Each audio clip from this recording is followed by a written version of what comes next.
The character of Black Bolt is fascinating and really smartly drawn because he's a king who, because of his power or affliction, he literally cannot use his voice because he's aware of the danger of his own authority.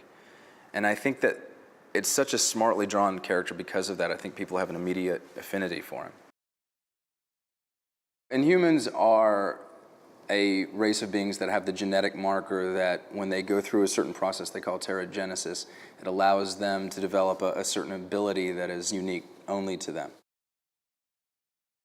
I don't think that Black Bolt loves his brother despite his brother's nature. I think he sees his brother's nature as truly useful. You know, Karnak is his chief advisor, but I think that he likes having Maximus around, who's so good at playing the counterpoint. He sees those as two poles of influence that he can use. He likes being questioned. I think a good leader does. Medusa first came into Black Bolt's life very early when he was locked away because of the power of his voice. He had no translator, and she became that for him. But as their relationship developed, she's not just a translator of his voice, she's a translator of a man who is maybe a little bit too locked away emotionally.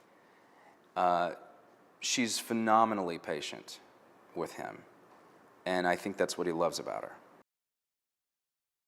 You're talking to a Marvel kid. Like, I grew up subscribing to Peter Parker and looking forward to every issue in my mailbox. I would write letters to Marvel Comics with character ideas. I'm not kidding you. And I even got one letter back from, I still have it somewhere, thanking me for my ideas, but saying not right now. I was probably 9 or 10. I was immediately interested when I heard the name Black Bolt because, for a number of reasons. Number one, I love the character. It's one of the most beloved characters in Marvel. But also the challenge of playing what's ostensibly the lead of a show and not being able to speak, that just, I mean, that got me right there. I like challenges. I try not to do jobs where I'm going to be bored. And this is not boring. You know, I'm working on creating a glossary of gestural words and phrases most days because he's not going to speak American Sign Language, and I've really enjoyed the technical aspect of working with my signing consultant and trying to build a language. One of the things of production quality that people don't consider is the hospitality of the place where they shoot. And I was having this conversation, one of our background artists turned out to be from Atlanta, I'm from Tennessee, and we were talking about how the hospitality of Hawaii reminds us very much of home. And you just can't put a price tag on local business owners saying, yeah, come use our facilities, or how can we help you, or just generally being excited that you're there. Sometimes in places like Los Angeles, New York, Vancouver, people are they're over it. They're done. They've seen it, they've been there, but the people of Hawaii they're genuinely appreciative that there is some industry, I think, other than tourism going on. It's a completely different medium. The comics, it strives to be as visual as possible.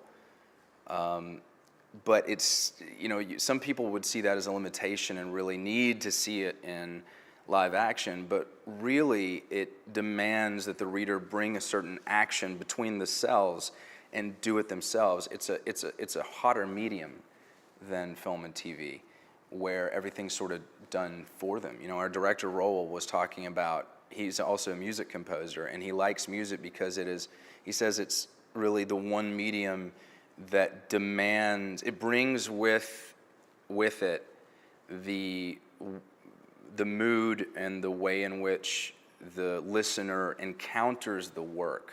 It sort of demands the experience a little bit more. But I think that I think television has the power to do that as well. And I think that where we make mistakes is if we try to do too much for the audience.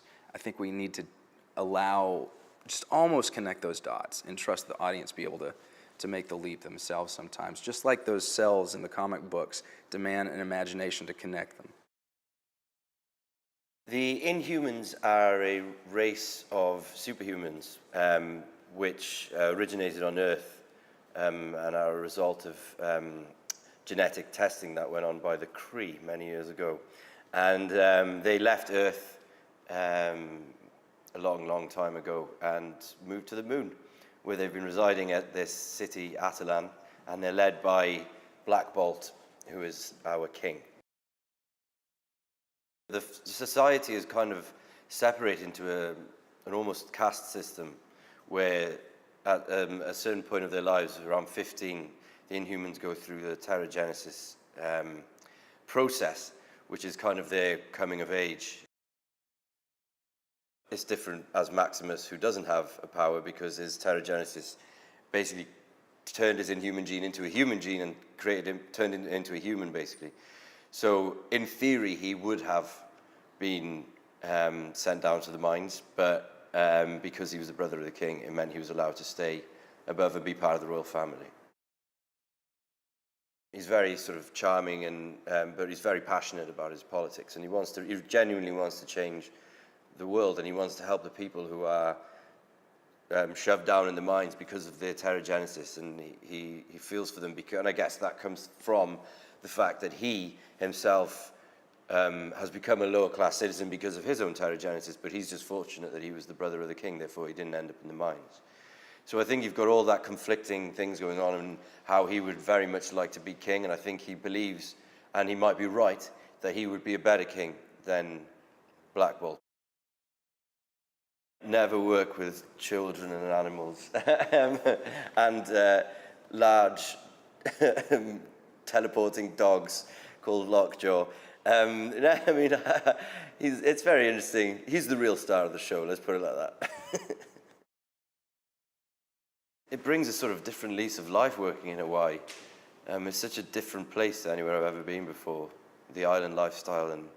And I think, yeah, and I mean, working here, we're working in essentially it was a plane manufacturing factory or something, and so it's this huge space, this huge warehouse basically, which they've built all the sets in, so you can actually move in between the sets, which is pretty cool. So that always really helps, and so you feel like we've created our own little world in this hangar, which is crazy, but yeah, it's really cool. It starts off with our average Inhuman family with all of our superpowers living on the moon in Atalan. And you can start to see at the beginning that there's a bit of conflict, obviously, between Maximus and Black Bolt, as every good story does. And there's disagreement on how Atalan should be ruled and the caste systems and what goes on. And I think that friction comes from when they were younger, too. They're two brothers, right? And one wanted the responsibility and one doesn't. One got everything, one got nothing. Literally, Maximus is turned into a human. So he's not even part of the Inhumans anymore. And so you see that. You see the battle between the two of them. And slowly Maximus starts to put things together and get some power and get some momentum against Black Bolt. And that's sort of where we are, is there's a bit of pre-planning happening that gets revealed on what he's doing, but Maximus is definitely going behind the Royals family and planning some things that we don't appreciate. Right after I got the role, my phone rang, and it was Jeff.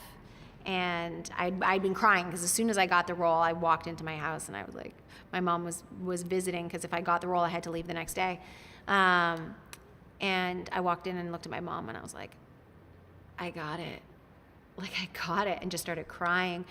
And I was like trying to pull it together, and my phone's ringing, and I look down, it says Jeff's below, but I'm like, okay. I'm like, hello? Like trying to be all put together. And he goes, Surrenda. And I go, hi, Jeff. And he goes, I have 3 words for you. And I was like, okay. And he goes, welcome to Marvel. And I just lost it. I was like, Like the fact that you call, the fact that you make that, and the fact that that means so much to me. I'm so excited to be on this production. So excited. Absolutely incredible.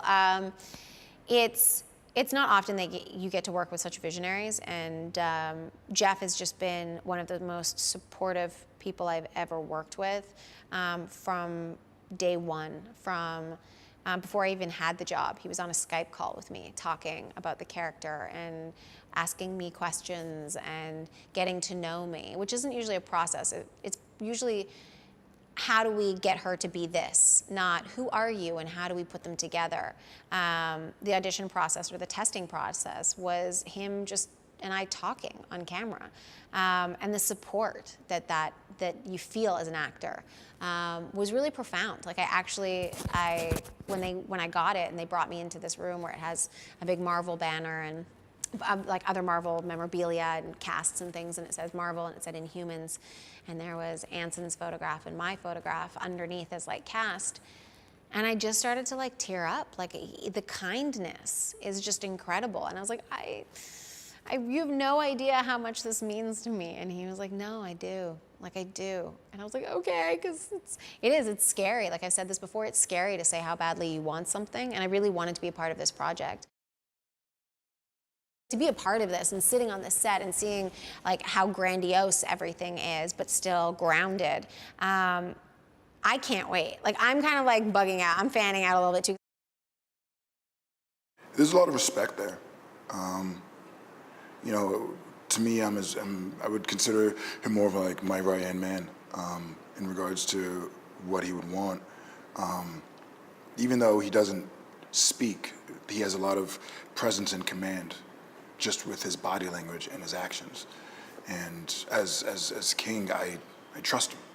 And, you know, especially getting in the position that I am, it's like my whole thing is protection and protecting him, and not only him, but everybody else. You know, getting the call and hearing, hey, Emmy, you know, welcome to the Marvel Cinematic Universe. For me, it was probably one of the most beautiful moments for me, because I don't know, it's just when you kind of have pointed out ever since from a kid and why you were doing this, when you were playing as a kid, being a superhero, and especially my character, it's kind of surreal. It's beautiful because it's a family going through this drama, and it's going through this conflict throughout the story. So I think to me, I like it because it's dealing with family aspects that we haven't dealt with really in the Marvel universe. So being a part of that again I think it's a really cool thing. They're dealing with actual human emotions. They're dealing with humanistic stories and connecting. And I think at the end of the day, that's what people want. They want to feel that even though these people are Inhumans, it's like, well, I actually connect with them. I have a huge thing that's just like, you know, everybody has their cape. You know what I mean? Mine might be a hoof. Someone's might be some leather jacket that they walk around that makes them feel invincible. But at the end of the day, under all of that, there's a human under that. And I think realizing that with this story, we have that, but underneath it, you have grounded individuals. It's like, I actually connect with that person. He might have hoofs, or someone might be like, hey, I might have this certain disability, but that's not gonna stop me. I could still move forward, I could still fight for what I believe in. And I think that's, to me, what will connect an audience, is that they can connect with people with superpowers, but realize, hey, I could have superpowers myself and I could still be struggling with the same stuff that they're struggling with day in and day out. They're exciting. Let's just say that, they're exciting. It's a process putting them in, and you know, let's just say I have a lot of sympathy for women now with high heels and different stuff like that. It's great. I played Crystal, who is the youngest member of the royal family, Medusa's younger sister. They live on the moon in Adelan and also on Earth during this series. And Crystal's the youngest member of the family. She's very independent, and her family really means a lot to her.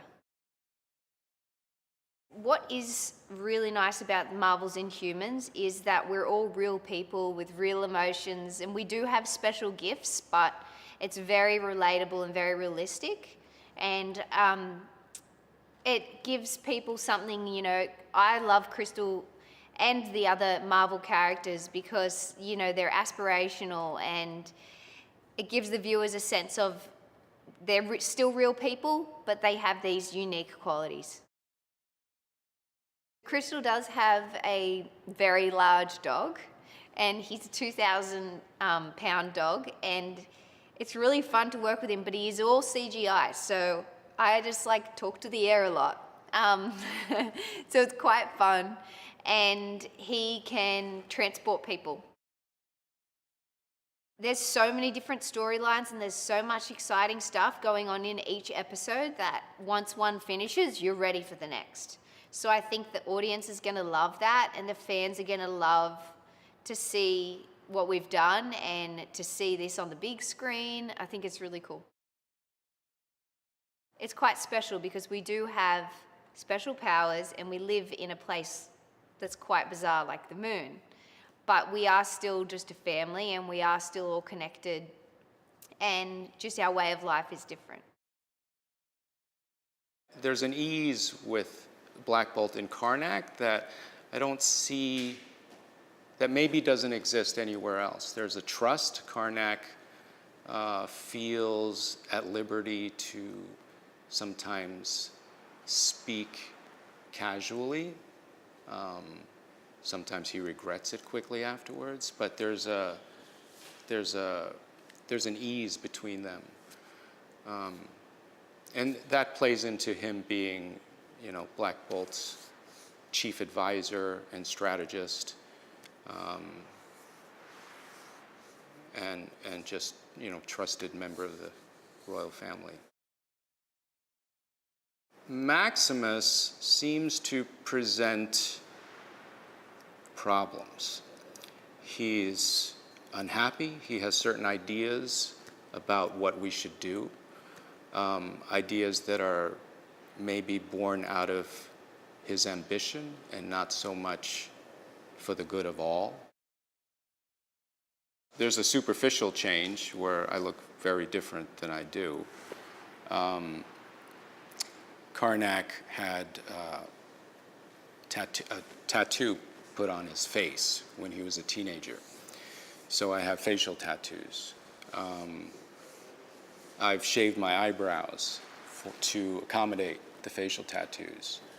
I've buzzed my hair to go along this kind of severe look that he has. I play Louise, and I work at an aerospace company, and I'm obsessed with all things lunar and space, and I'm a very focused, intelligent, driven individual who takes her job very seriously, but I also have kind of awkward social skills. So when we first meet Louise, we'll be seeing her going on this adventure to Hawaii to kind of figure out maybe who these people from the moon are. Being a part of Marvel, I remember when Jeff Loeb called me to say that congratulations, and he said, welcome to the Marvel family, and it was, it's a really cool feeling. It's as an actor, to be a part of something like this is amazing. It's very identifiable, and so I think people are gonna, whether it's within the family dynamics or just another character that you relate to, they're very relatable characters, and I think that that, and then visually, I think there's a lot to want to tune into.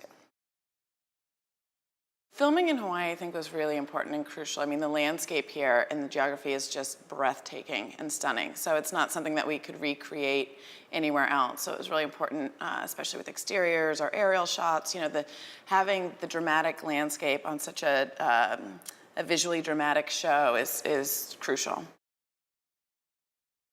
I did a lot. They told me not to read the comic books, but I had to. It was so fun, and I have almost read all of the Inhumans series. I am a Marvel Universe member, and online it's so much easier to just like read the I'm like click, click. I want to read the next one.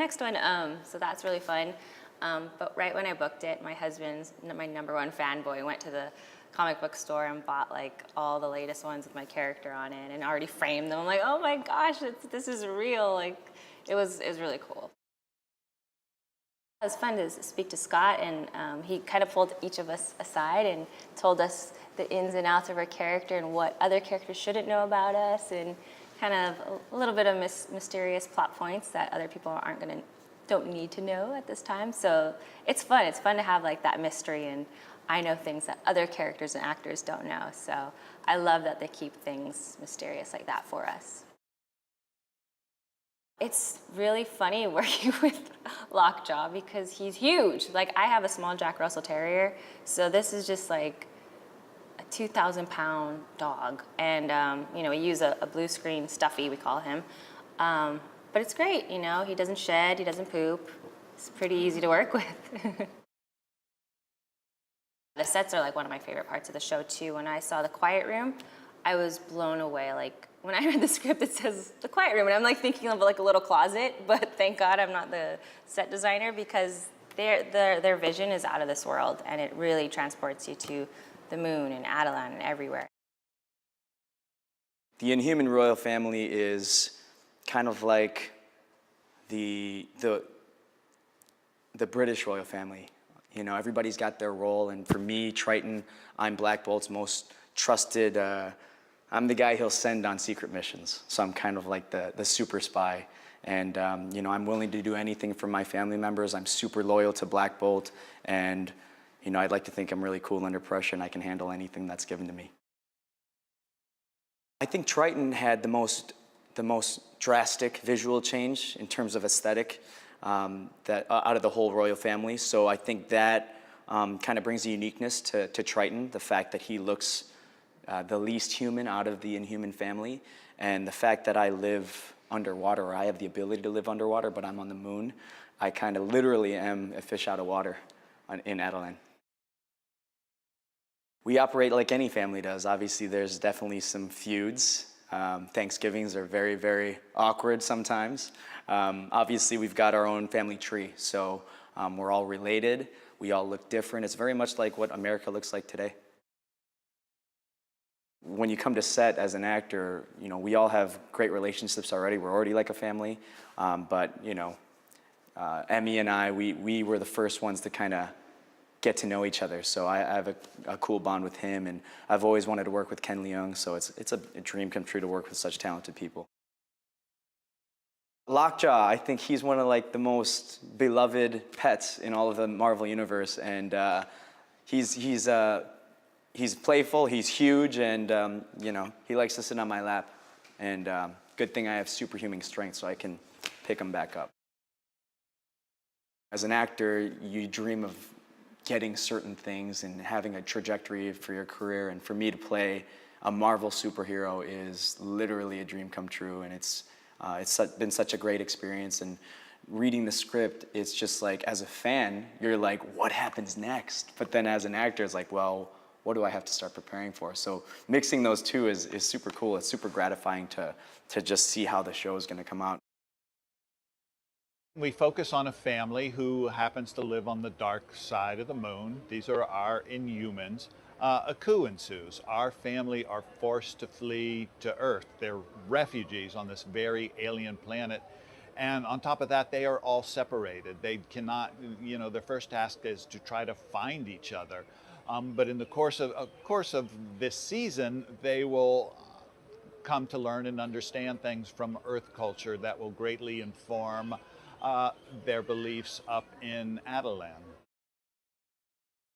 The central conflict of our show is our family who has had everything taken away from them and are forced to re-examine exactly why this belongs to them to begin with. They have to look at their whole the whole system of life and try to struggle and come to terms with whether this is really worth fighting for or not. And if so, what is it going to mean going into the future? It's a family who has to really take a step back and look at the way they have lived their lives, the way they have governed their people, and try to decide, is this what's really best for everyone, or is this just simply what's best for us? The approach for me for these characters is to think of them as people first and the superpowers come second. It's only one aspect of their personality and not something that necessarily defines them. So my approach was totally through character. Who is this person? What is his role? What is it he wants? What does she want? What is she thinking? You know, it's just a matter of creating any kind of character when you're launching a new project like this. You know, there's obviously a bit of backstory for each of them that comes from the comic books that I was able to mine as much as possible. You know, which gave me a great starting off point, because these are characters with a long history, and it's fun to bring as much of that to the screen as possible. I think this will make a great drama because it's a very simple story at heart that focuses on a family under crisis. Everything they've ever known, everything they've ever cared about, everything they've ever loved has been taken away from them, and they are forced to flee to this very alien planet called Earth. The Inhumans live in Adelan, which is on the dark side of the moon, and it's actually a very small town of about 1,400 people.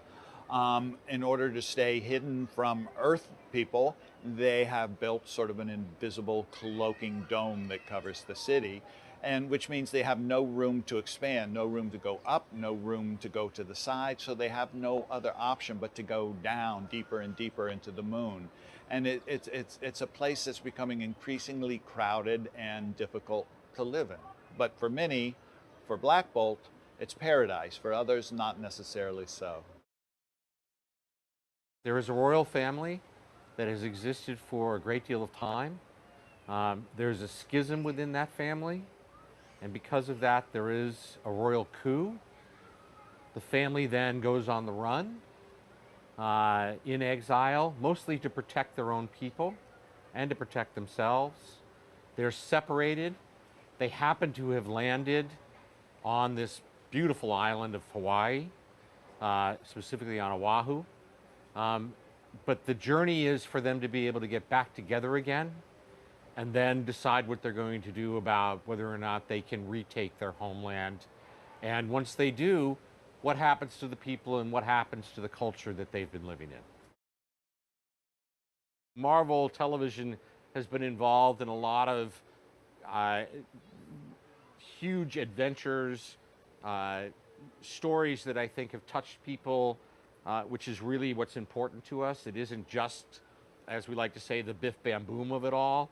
What we like to do is to tell stories that touch people emotionally, and that we feel that now is the time, particularly with what's going on in our world, to be able to tell a story about how, whether it is that you're inhuman or whether it is that you're human, this is the time now for us to be able to look and say, actually, we all share one Earth.